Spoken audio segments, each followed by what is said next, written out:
विषयः विध्यर्थविमर्शः। प्रस्तोतारः प्राचार्याः एन्.एस्. रामानुजताताचार्याः बेङ्गळूरु। अत्र प्रतिपाद्यविषयाः एवं भवन्ति। प्रथमतः विध्यर्थः त्रितयम् इष्टसाधनत्व कृतिसाध्यत्व बलवदनिष्ट अननुबन्धित्वञ्च इति पूर्वं प्रस्तूयते।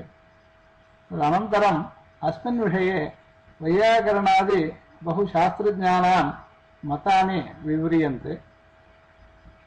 एतदनन्तरं न्यायकुसुमाञ्जलो उदयनाचार्यैः विध्यर्थे इष्टसाधनत्वविषये कानिचन दूषणानि प्रस्तुतानि तेषां विवरणं दीयते। तदनु कुसुमाञ्जल्युक्त इष्टसाधनत्वे दूषणानां प्रतिविधानानि च विव्रियन्ते। तदनन्तरं खण्डदेवेन भाट्टरहस्ये विध्यर्थस्य इष्टसाधनत्वे यानि दूषणानि प्रस्तुतानि तेषां ससमाधानं प्रतिपादनं क्रियते। तदनन्तरं बलवदनिष्ट अननुबन्धित्व विचारः प्रवर्तते।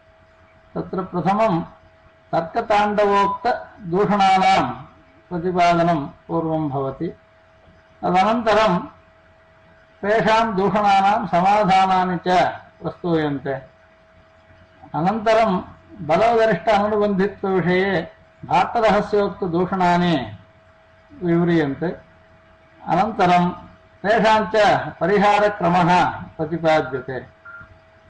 अन्ते निगमनं च भवति।